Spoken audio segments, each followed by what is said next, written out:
Welcome to smart English class. আজকে আমাদের topic class 11-এর একটি গুরুত্বপূর্ণ কবিতা আপন ওয়েস্টমিনস্টার ব্রিজ, যেটি লিখেছেন উইলিয়াম ওয়ার্ডসওয়ার্থ। এই কবিতাটি আমরা আজ লাইন বাই লাইন পড়ব এবং এটা থেকে যে এমসিকিউ, এসএকিউ এবং ডেসক্রিপটিভ প্রশ্ন আসতে পারে তাও আলোচনা করব। তো উইলিয়াম ওয়ার্ডসওয়ার্থ একজন খুব পরিচিত নাম ইংরেজি সাহিত্যে, বলা চলে one of the pillars of romantic movement. তিনি এবং তার বন্ধু আরেকজন বিখ্যাত কবি স্যামুয়েল কোলরিজ, ওনাদের যুগ্ম একটা কাব্যগ্রন্থ যার নাম লিরিক্যাল ব্যালাডস, যেটি প্রকাশের মাধ্যমে ইংরেজি সাহিত্যে ঊনবিংশ শতাব্দীতে রোমান্টিকতা বা রোমান্টিক যুগের সূচনা হয়। রোমান্টিক যুগের ঠিক আগের যুগের লেখালেখিগুলো ছিল ভীষণ ফর্মাল। তো রোমান্টিক যুগের লেখকেরা, বিশেষ করে কবিরা, সেই ধারা থেকে বেরিয়ে তাদের কবিতার মূল ফোকাস হয় ইমোশন অ্যান্ড ফিলিংস, আবেগ, অনুভূতি, হাউ পিপল ফিল, আরও বিশেষ করে সেলিব্রেশন অফ নেচার, প্রকৃতির জয়গান। ওয়ার্ডসওয়ার্থের কবিতার মধ্যেও আমরা এগুলো পাই। তিনি বারবার দেখিয়েছেন তার কবিতায় ম্যান সেপারেশন উইথ নেচার, নেচারের থেকে মানুষের বেরিয়ে যাওয়া, সেটা তিনি তার কবিতায় বারবার ফুটিয়ে তুলেছেন। তার 80 বছরের লাইফ টাইমে প্রায় 915-র বেশি তিনি কবিতা লিখেছেন। সমস্ত কবিতায় তিনি প্রকৃতির জয়গান গেয়েছেন, তাই তাকে বলা হয় দ্য ওয়ার্শিপার অফ নেচার। ওয়ার্ডসওয়ার্থের কবিতায় আমরা সাধারণত ইংল্যান্ডের পল্লী জীবন, সাধারণ মানুষের সাদামাটা জীবন, বিশেষ করে লেক ডিস্ট্রিক্টের ছবি পেয়ে থাকি। সেই দিক থেকে যদি দেখি আমরা, আমাদের যে কবিতা আপন ওয়েস্টমিনস্টার ব্রিজ, এই কবিতাটি বেশ অড বা আনইউজুয়াল বলে মনে হতে পারে, একটু অদ্ভুত বলে মনে হতে পারে, কারণ তিনি এখানে ম্যানমেড সিটি লন্ডনের কথা বলছেন। তিনি ওয়েস্টমিনস্টার ব্রিজ থেকে লন্ডন শহরের সকালের সৌন্দর্যের কথা বলছেন, লন্ডন শহরের বিভিন্ন আর্কিটেকচার, থিয়েটার, ডোমস, টেম্পলসের কথা বলছেন। ইন্ডাস্ট্রিয়াল রেভলিউশনের সময় এই কবিতা লেখা।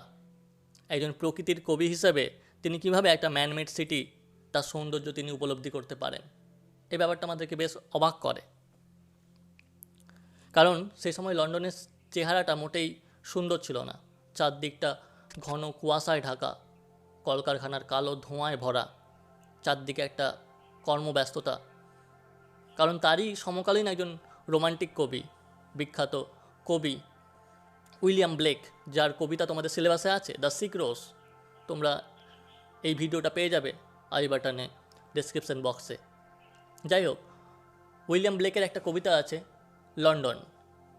সেখানে তিনি লন্ডন শহরের আগলিনেসটাকে, কুৎসিত রূপটাকে দেখাচ্ছেন। তিনি লন্ডন শহরের মানুষের অসহায় অবস্থা, তাদের দারিদ্রতা, দুঃখ, যন্ত্রণা তুলে ধরেছেন। সেখানে ওয়ার্ডসওয়ার্থ এই সনেটে আপন ওয়েস্টমিনস্টার ব্রিজ, এই কবিতাতে আপাত দৃষ্টিতে লন্ডন শহরের সৌন্দর্যের বর্ণনা করেছেন। তো একই ধারা, একই যুগের দুই কবি, দুজনেই রোমান্টিক কবি, অথচ লন্ডন শহরের একেবারে বিপরীত একটা অপোজিট চিত্র তুলে ধরেছেন। তবে লন্ডন শহরের এই সৌন্দর্য যা ওয়ার্ডসওয়ার্থ দেখেছেন, তাকে বুঝতে আমাদের কিন্তু একটু ডিপার মিনিংটাও জানতে হবে। কবি এখানে যে লন্ডনের ছবি আমাদের সামনে তুলে ধরেছেন, তা কিন্তু ঘুমন্ত শহর, স্লিপিং সিটি লন্ডনের। কারণ মানুষজন এখনও জেগে ওঠেনি, চারদিক নিস্তব্ধ, কলকারখানা চালু হয়নি, বাতাস ধোঁয়াহীন, কুয়াশাহীন। দুপুরের লন্ডনের চিত্র এটা নয়, যেখানে চারদিকে কলকারখানার কালো ধোঁয়ায় ভর্তি, মানুষের ভিড়ে ভর্তি, সেই চিত্র নয় এটা। চারদিক নিস্তব্ধ, জনমানবহীন, আকাশ পরিষ্কার। তো এরকম একটা দৃশ্য দেখে কবি মুগ্ধ। বিশেষ করে ভোরবেলায় সূর্যের আলোয় স্নান করে যেন নতুন সকালের পোশাক পরে লন্ডন শহর, এই মহানগরী লন্ডন কিন্তু প্রকৃতিরই একটা অঙ্গ হয়ে গেছে, এই বিশাল প্রকৃতির একটা পার্ট হয়ে গেছে লন্ডন শহর কবির মতে। এটাই হচ্ছে ডিপার মিনিং, এটা বুঝতে হবে যে লন্ডন শহর এখানে কিন্তু প্রকৃতির অঙ্গ হয়ে গেছে কবির মতে, তাই তিনি লন্ডনের সৌন্দর্য উপভোগ করছেন। এটা বুঝতে গেলে আমাদেরকে টাইটেলটা লক্ষ্য করতে হবে, আপন ওয়েস্টমিনস্টার ব্রিজ। এই ব্রিজ থেকে তো কবি লন্ডনের সৌন্দর্য দেখছেন, তো ব্রিজ শব্দটা এখানে কিন্তু কবি সিম্বল হিসাবে ব্যবহার করেছেন, symbol of bond, symbol of bond between man-made city London and god made nature. মানুষের সৃষ্টি লন্ডন শহর আর ঈশ্বরের সৃষ্টি প্রকৃতির মধ্যে তিনি সমন্বয় সাধন করেছেন। Bridge represent a link between human world and natural world. এই ব্রিজটা যেন একটা সংযোগ স্থাপন করছে মানুষের জগৎ আর প্রকৃতির জগতের মধ্যে। তাহলে ব্রিজ যেমন দুটো জায়গার মধ্যে যোগাযোগ স্থাপন করে, ঠিক তেমনভাবেই ওয়ার্ডসওয়ার্থ এখানে দুটো জগৎ, হিউম্যান ওয়ার্ল্ড আর ন্যাচারাল ওয়ার্ল্ডের মধ্যে একটা সংযোগ স্থাপন করছে। তিনি ওয়েস্টমিনস্টার ব্রিজ থেকে সেপারেটলি অবজেক্টগুলোকে দেখছেন। তিনি manmade architecture, domes, theatre, ship, tower, এগুলোকে তিনি আলাদাভাবেই দেখছেন। ঠিক তেমনই ন্যাচারাল ওয়ার্ল্ড, প্রাকৃতিক জগৎকেও কবি ওয়েস্টমিনস্টার ব্রিজ থেকে লক্ষ্য করছেন। যেমন বিউটিফুল মর্নিং, সেদিনের সুন্দর সকালবেলাটা, স্মোকলেস এয়ার, দোয়াহীন কুয়াশাহীন বাতাস, সানরাইজ, সূর্যোদয়, রিভার টেমস, এই সমস্ত প্রাকৃতিক সৌন্দর্যকেও তিনি একই রকমভাবে উপলব্ধি করছেন। এবং এই কবিতাতে তিনি ন্যাচারাল ওয়ার্ল্ড এবং হিউম্যান ওয়ার্ল্ডকে সুন্দরভাবে সমন্বয় করছেন, ইউনিফাইড করছেন। এটাই এই কবিতার ডিপার মিনিং। এবারে আমরা এই কবিতার কিছু গুরুত্বপূর্ণ তথ্য জানব, যেগুলো এমসিকিউ এবং এসিকিউর জন্য ভীষণ গুরুত্বপূর্ণ। প্রথমেই দেখো, দুটো ছবি দেখতে পাচ্ছ, দুটোই ওয়েস্টমিনস্টার ব্রিজের ছবি, একটা 1802 সালের আর একটা এখনকার। তো এই ব্রিজ থেকেই কবি ওয়ার্ডসওয়ার্থ লন্ডন শহরের সৌন্দর্য দেখছিলেন এই কবিতাতে। তো এই ওয়েস্টমিনস্টার ব্রিজ হচ্ছে টেমস নদীর উপরে নির্মিত ব্রিজ, যে ব্রিজটা দুটো জেলা, দুটো ডিস্ট্রিক্টকে যোগাযোগ স্থাপন করে, একটা হচ্ছে ওয়েস্টমিনস্টার, একটা হচ্ছে ল্যামবার্থ। এই কবিতাটা লেখা হয় সেপ্টেম্বর 3, 1802। আরও একটা মতভেদ আছে, যার মতে জুলাই 31, 1802।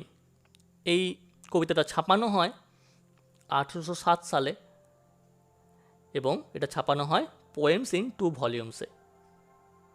এই কবিতাটির অকেশনটা কি, কোন সময়ে কোন অকেশনে এটি লেখা হয়? আসলে কবি এবং তার বোন ডরোথি দুজনে ফ্রান্সে যাচ্ছিলেন, তাদের গন্তব্যস্থল ছিল ফ্রান্স। তো লন্ডন থেকে দোবার যাওয়ার পথে ওয়ার্ডসওয়ার্থ তার ঘোড়ার গাড়িটাকে ওয়েস্টমিনস্টার ব্রিজের উপরে দাঁড় করিয়ে গাড়ির ছাদে বসেই এই কবিতাটি লেখেন। সময়টা ছিল সকালবেলা, ভোর 5টা কি 6টা হবে। তো প্রশ্ন আসতে পারে এই কবিতায় কবির সঙ্গী কে ছিলেন? উত্তর হবে তার বোন ডরোথি। নেক্সট হচ্ছে এই কবিতাটির ফুল নেম কি, পুরো নাম কি? পুরো নাম কিন্তু আপন ওয়েস্টমিনস্টার ব্রিজ নয়, পুরো নাম হচ্ছে কম্পোজড আপন ওয়েস্টমিনস্টার ব্রিজ, সেপ্টেম্বর 3, 1802। এই কবিতাটি একটি সনেট। সবার আগে বুঝতে হবে কী ধরনের কবিতাটা। এটা হচ্ছে সনেট। সনেট কি? Sonnet is a 14-line lyric poem usually written in iambic pentameter with a particular rhyme scheme. Sonnet হচ্ছে সোজা কথা একটা 14 লাইনের কবিতা। সনেট নানা রকমের হয়। আমাদের পাঠ্য আপন ওয়েস্টমিনস্টার ব্রিজ, এটি কিন্তু ইটালিয়ান সনেট বা পেট্রাকান সনেট। এমসিকিউর জন্য গুরুত্বপূর্ণ, ইটালিয়ান সনেট বা পেট্রাকান সনেট। এই সনেট দুটো ভাগে বিভক্ত হয়। প্রথম 8 লাইনকে বলা হয় অক্টেভ, আর শেষ 6 লাইনকে বলা হয় সেস্টেট। অর্থাৎ 14 লাইন দুটো ভাগে বিভক্ত হয়, 8 + 6। 8 লাইনকে বলা হয় প্রথম অক্টেভ, আর শেষ 6 লাইনকে বলা হয় সেস্টেট। এই কবিতার রাইম স্কিম কি? অক্টেভের রাইম স্কিম হচ্ছে A B B A, A B B A, R সেস্টেটের rhyme scheme হচ্ছে সিডি সিডি সিডি। এই কবিতায় অক্টেভের মধ্যে কবি লন্ডন শহরের সৌন্দর্য তুলে ধরেছেন, আর লাস্ট 6 লাইন অর্থাৎ সেস্টেট পার্টটি আসলে কবির মনোভাবকে, কবির দৃষ্টিভঙ্গিকে এমফাসাইজ করছে, দৃঢ়তর করছে। এই কবিতায় কবি নানা রকমের ফিগার স্পিচ ইউজ করেছেন, যেমন বিভিন্ন ধরনের অলঙ্কার, যেমন simile, metaphor, hyperbole, alliteration, personification, paradox, এগুলো আমরা লাইন বাই লাইন পড়ার সময় আলোচনা করব। কবি এখানে যে টাইটেলটা ব্যবহার করেছেন তার মাধ্যমে তিনি সেটিংটা উল্লেখ করছেন, প্লেস এবং টাইমটা। কম্পোজড আপন ওয়েস্টমিনস্টার ব্রিজ, সেপ্টেম্বর 3, 1802, এটার মাধ্যমে কবি প্লেসটা জানাচ্ছেন ওয়েস্টমিনস্টার ব্রিজ, যেখান থেকে কবি লন্ডন শহরের সৌন্দর্য দেখছেন, আর সময়টাও তিনি বলছেন সেপ্টেম্বরের 3 তারিখ 1802 সাল। এবারে বলি তোমাদেরকে অক্টেভ, আউটলাইন। এই অক্টেভ কিন্তু একটাই সেন্টেন্স, একটাই কমপ্লিট সেন্টেন্স, দেখো লক্ষ্য করে। এবারে দেখো ফার্স্ট 3 লাইন লক্ষ্য করো। ফার্স্ট 3 লাইনে কিন্তু তিনি কার সম্পর্কে এই কবিতায় বলছেন সেটা তিনি উল্লেখ করছেন না। একদম চতুর্থ লাইনে আমরা জানতে পারছি তিনি আসলে লন্ডন শহরের কথা বলছেন। প্রথম 3 লাইন দেখো, earth has not anything to show more fair, dull would he be of soul who could pass by, a sight so touching in its majesty. এই 3 লাইনে কিন্তু কোথাও লন্ডন শহরের কথা বলা নেই। তাহলে এই প্রথম 3 লাইনে তিনি একটা সাসপেন্স ক্রিয়েট করছেন যে কার সম্পর্কে তিনি বলছেন, এটা আমরা জানতে পারছি চতুর্থ লাইনে। তো প্রথম লাইনটার মানে কি? আর্থ has not anything to show more fair, মানে পৃথিবীর কোনো জিনিসেরই সৌন্দর্য কবি আজকে ওই ব্রিজ থেকে যে লন্ডন শহরের সৌন্দর্য দেখছেন সকালবেলাতে, সেই সৌন্দর্যের সমান নয়। তিনি একটা বোল্ড স্টেটমেন্ট দিচ্ছেন প্রথমেই, যেটা ইংরেজিতে বলা হয় হাইপার বোল বা অতিশয়োক্তি। এটা একটা অলঙ্কার, ফিগার অফ স্পিচ, যেটা কবিরা সাধারণত তাদের কবিতায় ব্যবহার করে থাকেন ফর ড্রামাটিক এফেক্ট, যেটাকে আমরা আক্ষরিক অর্থে ধরব না। তো আর্থ has not anything to show more fair, কবি ওয়েস্টমিনস্টার ব্রিজ থেকে সূর্যের আলোয় লন্ডন শহরের সৌন্দর্য দেখে এতটাই মুগ্ধ হয়েছেন যে তিনি এরকম একটা বোল্ড স্টেটমেন্ট, এরকম একটা দাবি করছেন এবং আমাদেরকে অবাক করছেন। আমরা অবাক হচ্ছে এটা ভেবে যে একজন নেচার পোয়েট ওয়ার্ডসওয়ার্থ কীভাবে একটা ম্যানমেড সিটির প্রশংসা করছেন। তিনি কোনো প্রকৃতির কোনো জিনিসের প্রশংসা করছেন না, এখানে কোনো ভ্যালি, কোনো রক, কোনো পাহাড়, কোনো নদীর প্রশংসা করছেন না, তিনি একটা ম্যানমেড সিটির প্রশংসা করছেন। কিন্তু আমরা যদি ভালো করে লক্ষ্য করি, প্রথম লাইনে তিনি কিন্তু একটা সমন্বয় সাধন করেছেন। আর্থ has not anything to show more fair, পৃথিবীর এর থেকে সুন্দর কিছু দেখানোর নেই। এই লাইনটার মাধ্যমে তিনি লন্ডন শহরকে পৃথিবীরই একটা অংশ, প্রকৃতিরই একটা অংশ করে দিয়েছেন প্রথম লাইনে। আমি ডিপার মিনিং বলার সময় যেটা বলেছিলাম যে লন্ডন শহরকে কবি এখানে প্রকৃতিরই একটা অঙ্গরূপে দেখাচ্ছেন আমাদের সামনে, ঠিক প্রথম লাইনে তিনি তার ইঙ্গিত দিচ্ছেন। তো আমরা এবার দ্বিতীয় লাইনে যাচ্ছি। সেকেন্ড লাইন কি বলছে? সেকেন্ড এবং থার্ড একসঙ্গে পড়তে হবে। Dull would he be of soul who could pass by a sight so touching in its majesty. 3 number line থেকে আমাদের বাংলাটা বুঝতে হবে, তবে আমরা বুঝতে পারবো। A sight so touching in its majesty, একটা দৃশ্য, মানে ওই লন্ডনের দৃশ্যটা। এ সাইড, এই যে সকালবেলাতে ওই দিন ওয়ার্ডসওয়ার্থ যে দৃশ্যটা দেখছে ওয়েস্টমিনস্টার ব্রিজ থেকে, সেই দৃশ্যটা এতটাই টাচিং, এতটাই মর্মস্পর্শী, টাচিং মানে হচ্ছে মর্মস্পর্শী, এতটাই ম্যাজেস্টি, এতটাই মহিমান্বিত ছিল যে এরকম একটা দৃশ্য দেখে যদি কেউ পাশ কাটিয়ে চলে যায় না দেখে, সেই দৃশ্য দেখে যদি কেউ মুগ্ধ না হয়, সে কীরকম হবে? Dull would he be of soul, তাহলে তার সোলটা ডাল। সেই ব্যক্তি কেমন? একজন বোরিং ব্যক্তি, নিরস ব্যক্তি। এখানে ডাল বলতে যে ব্যক্তির সৌন্দর্যবোধ নেই, নিরস ব্যক্তি।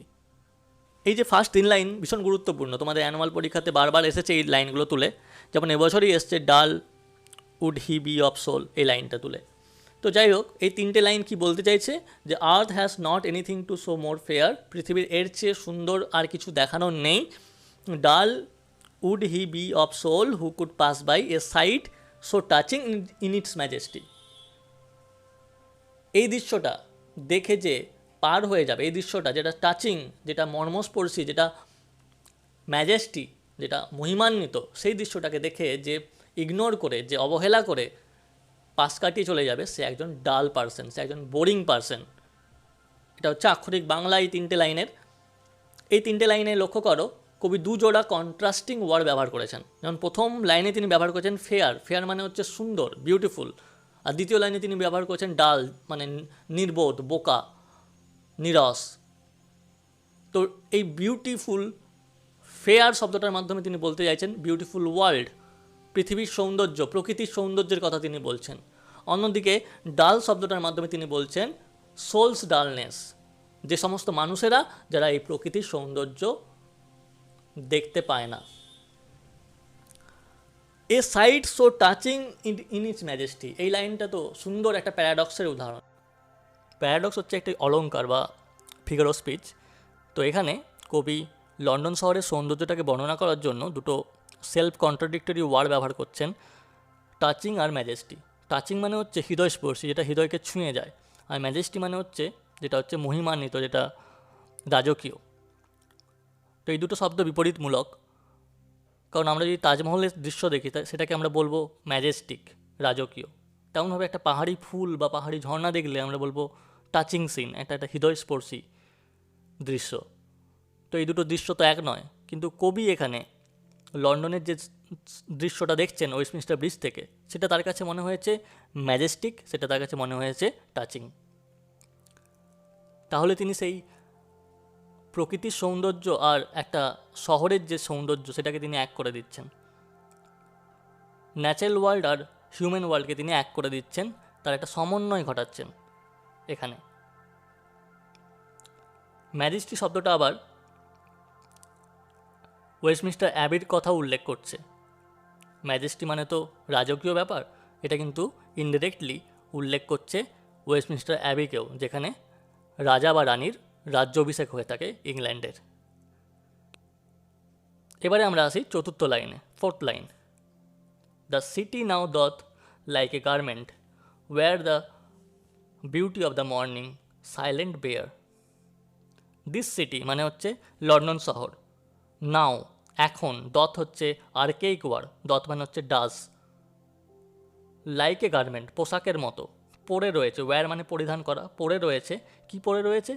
বিউটি অফ দ্য মর্নিং, সকালের সৌন্দর্য পরে রয়েছে, সাইলেন্ট অ্যান্ড বেয়ার, সকালটা কেমন? একেবারেই নিস্তব্ধ, একেবারেই মুক্ত। তাহলে লন্ডন শহরটা কি পরে রয়েছে? সকালের সৌন্দর্য পরে রয়েছে।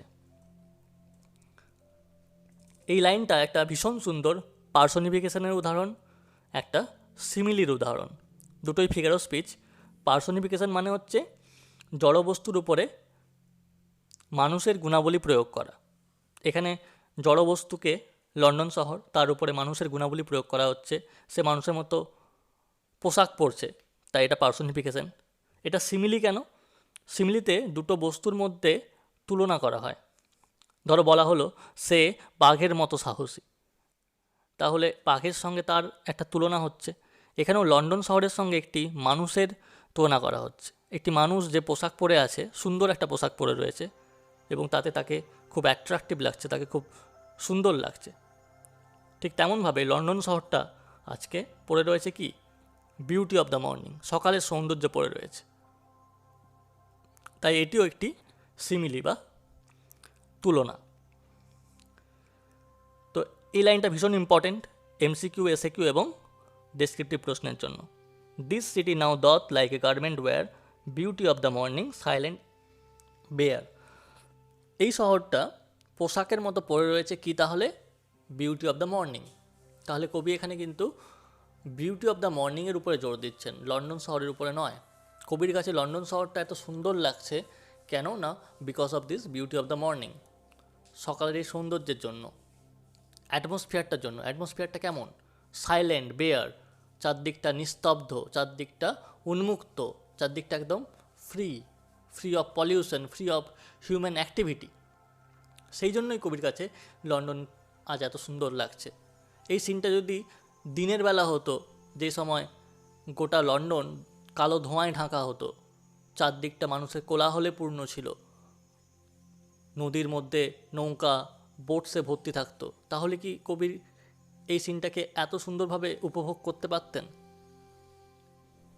তাহলে কবি এই যে লন্ডন শহরের সৌন্দর্যটাকে তিনি বর্ণনা করছেন, তার মেন কারণটাই কিন্তু বিকজ অফ দিস অ্যাটমসফিয়ার, যেটা হচ্ছে বিউটি অফ দ্য মর্নিং, সকালের সৌন্দর্যের জন্য। নেক্সট লাইন দেখো তাহলে। Ships, towers, domes, theatres and temples lie open আনটু the fields and to the sky, all bright and glittering in the smokeless air. এই হচ্ছে আমাদের অক্টেভ শেষ হচ্ছে। কবি এখানে ওয়েস্টমিনিস্টার ব্রিজ থেকে ম্যানমেড ওই আর্কিটেকচারগুলোকে দেখতে পাচ্ছেন, যেমন ships, towers, domes, theatre, temples. Ships বলতে টেমস নদীর উপরে জাহাজগুলোকে তিনি দেখতে পাচ্ছেন। টাওয়ার্স বলতে লন্ডনের tower, towers of London. Domes বলতে সেন্ট পল ক্যাথেড্রাল, ওয়েস্টমিনিস্টার অ্যাবেকে বোঝাচ্ছে। থিয়েটার মানে নাট্যমঞ্চ, টেম্পলস মানে মন্দির। এই সমস্ত আর্কিটেকচারগুলোকে তিনি দেখতে পাচ্ছেন। Lie open unto the fields and to the sky, সব ওই সুদূর প্রান্তর থেকে আকাশ পর্যন্ত এই আর্কিটেকচারগুলো বিস্তৃত। তাহলে এই লাইনে দেখো, লক্ষ্য করো কবি কেমনভাবে প্রকৃতির সঙ্গে এই ম্যানমেড এই আর্কিটেকচারগুলোকে মিশিয়ে দিলেন, কীভাবে সুন্দরভাবে সমন্বয় করলেন, যেন প্রকৃতিরই এগুলো একটা অঙ্গ, প্রকৃতির মধ্যেই তিনি এগুলোকে মিশিয়ে দিলেন। All bright and glittering in the smokeless air, এই সমস্ত আর্কিটেকচারগুলো, এই সমস্ত দৃশ্যটা ভীষণ উজ্জ্বল, ভীষণ চকচক করছে। গ্লিটারিং মানে ডায়মন্ডের মতো, একটা হীরের মতো চকচক করছে যেন। ইন দ্য স্মোকলেস এয়ার, ধোঁয়াহীন বাতাসে বা কুয়াশাহীন বাতাসে, যেহেতু লন্ডনের দিন পুরোপুরি কুয়াশাচ্ছন্ন থাকে, আর কলকারখানা চালু হয়ে গেলে তার কালো ধোঁয়ায় গোটা আকাশ বাতাস ভরে যায়। কিন্তু সারপ্রাইজিংলি সেই দিন কুয়াশামুক্ত ছিল, আর যেহেতু আর্লি মর্নিং ছিল তাই সেই সময় বাতাসে কালো ধোঁয়াও ছিল না। তাই কবি এখানে লন্ডনের এই বিউটিটাকে, লন্ডনের এই সৌন্দর্যটাকে খুব সুন্দরভাবে উপলব্ধি করতে পারছিলেন, উপভোগ করতে পারছিলেন। এখানে বুঝতে হবে তিনি লন্ডনের যে প্রশংসা করছেন, লন্ডনের সৌন্দর্যের যে প্রশংসা করছেন, তার প্রশংসার কারণই হচ্ছে কিন্তু নেচার, বিভিন্ন ন্যাচারাল এলিমেন্ট। সেটা হতে পারে বিউটি অফ মর্নিং, সুন্দর সকালবেলা, বা এই স্মোকলেস এয়ার, ধোঁয়াহীন বাতাস। শেষেতেও তিনি লন্ডনের সৌন্দর্য বর্ণনা করছেন ন্যাচারাল এলিমেন্টের মাধ্যমে, সানরাইজের মাধ্যমে। তিনি বলছেন, never did sun more beautifully steep in his first splendour, valley, rock or hill, never saw I, never felt a calm so deep. তিনি প্রথমেই সেস্টেটে একটা আবার হাইপারবোল ইউজ করছেন। যেমন অক্টেভ শুরু হয়েছিল একটা হাইপারবোল দিয়ে, ঠিক সেস্টেটও শুরু হচ্ছে একটা হাইপারবোল বা অতিশয়োক্তি দিয়ে। তিনি বলছেন, never did sun more beautifully steep, steep মানে সূর্য উদয়, সানরাইজকে বোঝাচ্ছে। বলছে সূর্য এর আগে কখনো এত সুন্দরভাবে ওঠেনি। In his first splendour, valley, rock or hill, আমি তো অনেক জায়গায় গিয়েছি, বিভিন্ন কান্ট্রি সাইডে, বিশেষ করে লেক ডিস্ট্রিক্টের কথা বলছেন, যেখানে উপত্যকা, পাহাড়, পর্বতে সূর্য উদয় আমি অনেক দেখেছি, কিন্তু এরকম সূর্যোদয় যেটা আজকে আমি দেখছি ওয়েস্টমিনিস্টার ব্রিজ থেকে লন্ডন শহরের উপরে, এই রকম সূর্যোদয় আমি কখনো দেখিনি। এটা একটা হাইপারবোল অবশ্যই, এবং এটা তিনি কান্ট্রি সাইডের সূর্যোদয়ের সঙ্গে এখানে একটা সিটির সূর্যোদয়ের তুলনা করছেন। Never did sun more beautifully steep, তাই স্টিপ মানে হচ্ছে সূর্যোদয়। In his first splendour, splendour মানে হচ্ছে রেডিয়েন্স বা দ্যুতি। কবি বলতে চাইছেন এখানে অতিশয়োক্তির মাধ্যমে যে তিনি কখনো এরকম একটা সূর্যোদয় দেখেননি। কোনো পাহাড়, পর্বত, উপত্যকাকেও সূর্য এত সুন্দরভাবে তার প্রথম আলোয় ভরিয়ে তোলেনি। Never saw I, never felt a calm so deep, আমি কখনো এরকম একটা দৃশ্য দেখিনি, কখনো অনুভব করিনি এত গভীর প্রশান্তি, এত গাঢ় প্রশান্তি, গভীর প্রশান্তি আমি এর আগে কখনো অনুভব করিনি। এটাও একটা কিন্তু হাইপারবোল, এটা স্পন্টেনিয়াস রিয়াকশন। তিনি বলছেন এত শান্তি আমি এর আগে কখনো অনুভব করিনি। The river glided at his own sweet will, river বলতে কোন রিভার? পরীক্ষায় বারবার আসে টেমস রিভার, ইংল্যান্ডের টেমস নদীর কথা বলা হচ্ছে। তিনি বলছেন টেমস নদী তার আপন ইচ্ছায় স্বাধীনভাবে বয়ে চলেছে। তো এটাও কিন্তু পার্সোনিফিকেশনের উদাহরণ। এখানে এই 4টা লাইনে তিনি সূর্যকেও পার্সনিফাই করেছেন এবং নদীকেও পার্সনিফাই করেছেন হিস শব্দের মাধ্যমে। ইন হিজ ফার্স্ট স্প্লেন্ডার এই শব্দের মাধ্যমেও তিনি সূর্যকে পার্সনিফাই করছেন, এখানেও তিনি পার্সনিফাই করছেন the river glided at his own sweet will.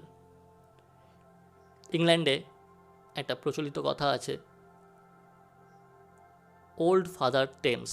যেমন আমরা বলি গঙ্গা মা, আমরা গঙ্গা নদীকে মায়ের মতো তুলনা করি, ঠিক তেমনভাবেই টেমসকে বলা হচ্ছে ওল্ড ফাদার টেমস। তাই এখানে প্রোনাউন হিস ব্যবহার করা হয়েছে। তাই এটাও একটা পার্সনিফিকেশন বা ব্যক্তিত্ব আরোপ। এখানে নদীর উপরে বা সূর্যের উপরে মানুষের গুণাবলী প্রয়োগ করা হচ্ছে, আরোপ করা হচ্ছে। তাই এই দুটোই কিন্তু পার্সনিফিকেশনের উদাহরণ। নদী আপন ইচ্ছায় বয়ে চলেছে। কেন এইরকম কথা বলছেন আপন ইচ্ছায়? কারণ ম্যাক্সিমাম টাইম দিন হয়ে গেলে, আর্লি মর্নিংয়ের পরে যখন দিন হবে তখন চিত্রটা একেবারে ডিফারেন্ট হবে। কারণ টেমস নদীকে বলা হয় one of the busiest river in the world, ব্যস্ততম নদী, জাহাজ নৌকাতে ভরে যাবে একটু পরে। এটা একটা রেয়ারেস্ট সিন। তাই কবি বলছেন টেমস নদী আপন ইচ্ছায় বয়ে চলেছে। এখানে গ্লাইডেড ইউজ করা হয়েছে, ওল্ড ইংলিশ, মানে হচ্ছে গ্লাইডস বা ফ্লোজ, বয়ে যাওয়া। Next line, dear God the very houses seem asleep.